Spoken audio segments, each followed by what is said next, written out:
to you live, man. This is the second game of the season, and this was a tough one. I'm not inclined to break down the footage on this one. That's how bad it was. We're just going to throw this one in the trash can and move on. But of course, there's some things we got to discuss, Laker Nation. There's some things we need to discuss. Hey, listen, I am your host, Derek James, Laker Nation. Woo. That was not pretty, man. That was not pretty at all. All right, so Laker Nation, I'm going to make this quick, sweet, and to the point. We got a problem. And it's not going to go away anytime soon. I hope y'all know that. It's not going away anytime soon. The biggest issue that I see is going to be chemistry. I mean, we've seen it clear as day. It's chemistry issues, all right? You got a lot of talent, a lot of egos, a lot of star power. And what happens with that is you get that, what you've seen today. On the court today, it was a mess. It was a hot mess. We looked bad. I want to send a shout out to Vogel. Vogel!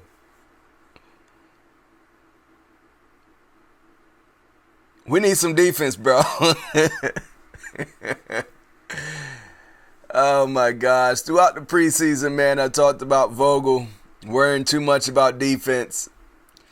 I ripped him a new one in the last episode, talking about we got out-coached by Steve Kerr. That's why we lost the first game. Clearly tonight showcased exactly a lot of our issues. And it was right on television for everyone to see. Our defense was atrocious. Now, when I said don't worry about defense, I didn't say don't play defense at all. I just said I think we need to focus more on the offense because the defense will come. I think defensively, you can see clear as day what they're doing.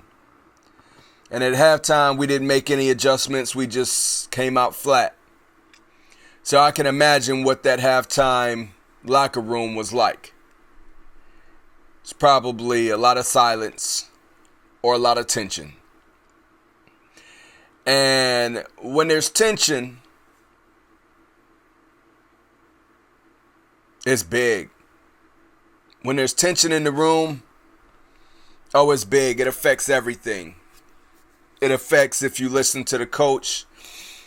It affects if you're receptive to schemes and what he's saying to make adjustments on. It affects everything. All right, so it's clear as day. We just going to talk about it, get it over with. Dwight A.D. getting into it. National television. Of course, tomorrow and the day after, and in these post-game interviews, which I can't wait to hear, that's all they're going to talk about. That's all they're going to talk about. And I don't think it was as big as what it looked like on TV. Because if you clearly look at their facial expressions, it was more so a heated talk rather than two guys just really not liking each other or not liking whatever was going on. Like you can see AD's face. He clearly didn't look like it was, anything really. And you see Dwight Howard's face, which he clearly looked more upset, if you want to call it that. I really didn't see any kind of emotion like an upset emotion or an angry emotion. It just looked more like two guys wanting to talk and hash it out and get it out the way with everybody around and, Dwight standing up with AD hovering over him. Nobody's going to take that. Nobody's going to sit there and let you sun them. So he stood up like a man and, wanted to talk to him face to face. I don't think it was that big of a deal. Dwight Howard was getting on a few of the players after it looked like LeBron didn't pass him the ball on a cut when he was wide open. He got a little frustrated, which, yeah, LeBron should have made that pass, but passes are missed all the time, and players that cut and that are sitting wide open are missed all the time. It wasn't that big of a deal. I don't think Dwight should have made it a big deal with the missed coverage on the defense on the next play. But it's clearly some issues, and it involves chemistry. It involves talking to one another. It involves trusting one another, and that's going to take time. The biggest thing that I've seen tonight, and like I said, we're not going to dwell and go too deep into the film today, because everything just needs to be worked on. Our shooting was atrocious. Our defensive switches were terrible. You name it. Everything under the sun. It just didn't look like a well-rounded basketball team. It didn't look like a basketball team that's been playing together. And clearly the Suns have, and that's what it looked like. It looked like a team that's been playing together and trust each other and know every play and know what they run and how they run it. And it's a well-oiled machine versus a team that was just formed yesterday. That's what it looked like. And I'm going to leave it at that. I don't think anything was too bad for the individual players. I just think as a collective, it was just all bad. I thought LeBron looked good. I thought AD looked decent. I thought Carmelo still looked good. I thought Malik Monk looked good. I don't know why he was only in for a quarter and then taken out. Same thing with Vogel switches. I like Austin Reeves getting some playing time, but I just don't think it was warranted. I think you got Malik Monk. Why are you worried about Austin Reeves getting playing time in a game when we're clearly just not in it? So I don't know what was done in the locker room or why Malik Monk didn't get any more playing time for real. I thought that was a bad look. And I'm always skeptic about, anybody coming in that shouldn't really get playing time in a game like this, getting playing time over some guys who have been known to score and known to do a lot of things in this league.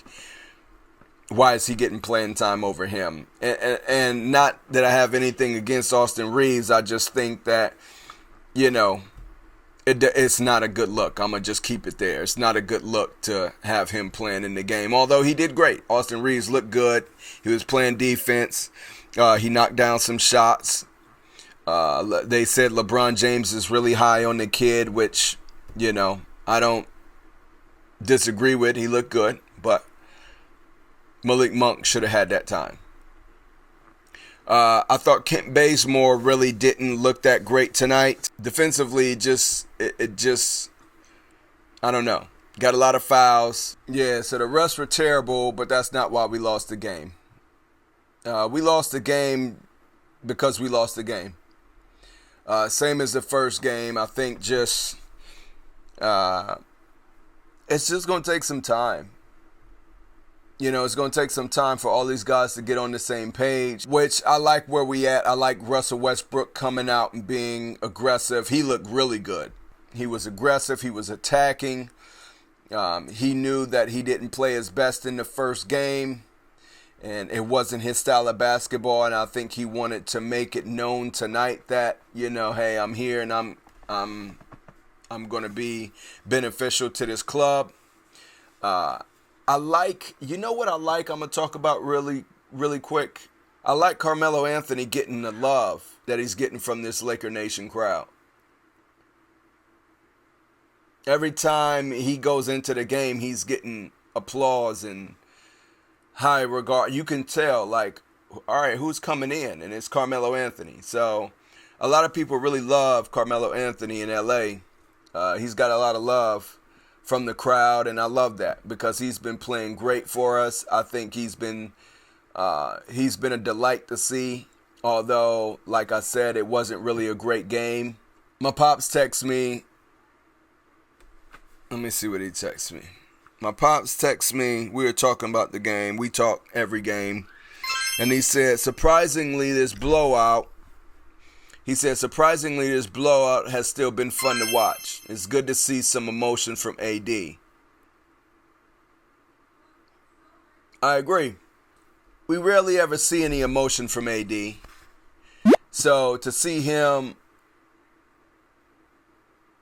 getting into it with Dwight, getting into it with DeAndre Jordan, it shows that he's passionate. It shows that he's in it. It shows that he wants this. He's in it. He's often, everything. And we started to make a run there at the end, of course, because the Phoenix Suns was like, all right, we know we won. We're just going to bide our time and just win this out. It's like, why wait to take that approach at the end of the game when y'all know y'all lost? Why not show that effort, And I know the refs was pissing y'all off. The refs were terrible, man. These refs, it's like they picked the worst refs out of all the NBA refs and had them referee that game. What was that? You know what I'm saying? What was that? The refs were terrible. The Jay Crowder foul on the kickout. Was that really a foul on LeBron? No, bro. All the charges that we should have got. All the charges that they got. It was just, it wasn't, it was a weird game. I remember texting my dad that. I was like, yo, it's a weird game out here tonight. The energy was off. In the stadium, everybody was quiet. And I guess they seen what we seen, and they were confused, and they were wondering what's going on. So maybe that brought the silence, but it was quiet. It was quiet in there. And, it was a weird one for sure. Hey, listen, just hang on tight. We in for a bumpy road. It's going to get worse before it gets better. Y'all know that. And, bruh, who that?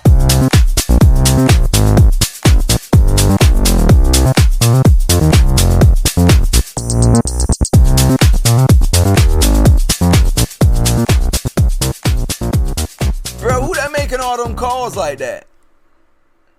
Bruh, who that making all them calls like that? Bruh, they calling everything. This wasn't even an enjoyable game at first. They called every foul. Every one on the Lakers side. And then I guess at halftime, somebody probably talked to him and said, hey, y'all need to call this both ways. I don't know what's going on. And then we started finally getting some calls in the second half. It was a weird one for sure, bro. It was a weird one. But listen, man, like I said, I'm not going to do a deep dive on this one. Lakers, we got a lot to work on. And I don't even know where to start. I think I got to watch this game again just to kind of get it and see. But it's everything, bro. It's everything. It's the effort. It's LeBron staying back and not getting back, talking to the Phoenix Suns bench. You could tell they're renting space in our heads. AD getting into it. Carmelo Anthony getting into it. Russell Westbrook. I mean, you name it. It was Rondo.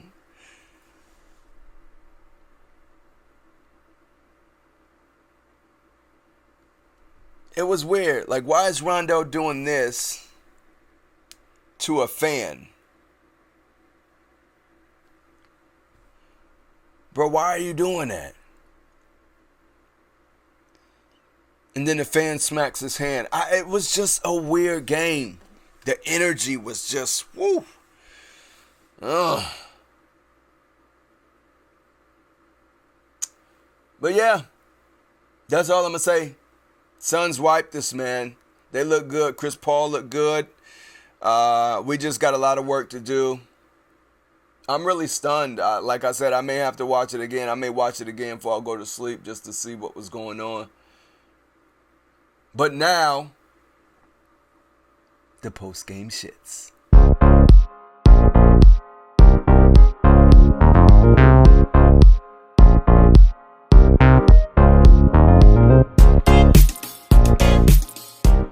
Dwight, about your discussion on the sideline. Just wondered what you took out of it from that moment and kind of how you guys are dealing with it at this point, if at all. There we go. There's two guys who's very competitive who just want to win games. He said that it might have been just on the court, something defensive, whatever it was. Do you think there's anything with the level of frustration, or is something you think is in the past at this point? No, it's over with. And then LeBron, just one question: the fourth quarter, was there something you guys found going to the rim that hadn't been there this game, plus the season opener, that you saw, and anything else? Just trying to find some of that cohesion. Yeah, just trying to find a rhythm, really trying to play with pace. One thing in the fourth quarter we got stops. I mean, we gave up 21 points. A lot of those points was either threes because we were trapping or just free throws late in the game. So we got stops, which allowed us to get out and run. Russ was able to get a lot of defensive rebounds, push early, which he's really good at. And, we just got the ball moving, had a lot of space out there, and just playing kind of like carefree basketball, not really thinking too much, just kind of reacting. AD, both you and Dwight said that you guys resolved it and, competitive guys, but seeing teammates, come together like that on the sideline, with a shove and all that, we're not used to seeing that very often. It's not something you see very often. Why should that not be looked at as a sign of, a fracture with the chemistry of this team? I mean, y'all can look at it how y'all want to look at it. I mean, that's on y'all, but in-house, what we do in that locker room and what we say, we keep it to ourselves. And like I say, after the situation, happened, me and DH, we talked about it, and we left it at that. Guys, I think the word maybe that got used most during training camp was patience, and that was going to, LeBron, you used it a lot with us. Is that an easier said than done thing, sitting here 0-2, not playing the way you have wanted, I think, for long enough stretches in these games? Well, obviously, the name of the game is to win ball games. But there's a process along with building something to become the team that you want to become. And I know it firsthand.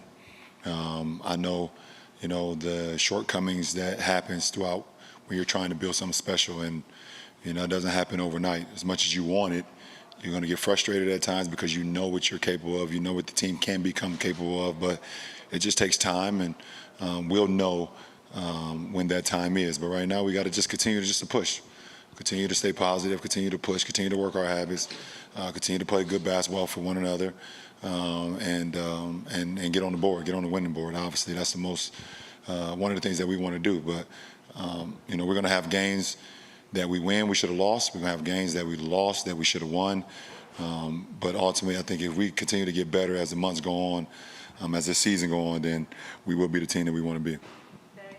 AD, what was the nature of the defensive miscue that you and Dwight were trying to figure out? You guys were discussing. Just a pick and roll scheme.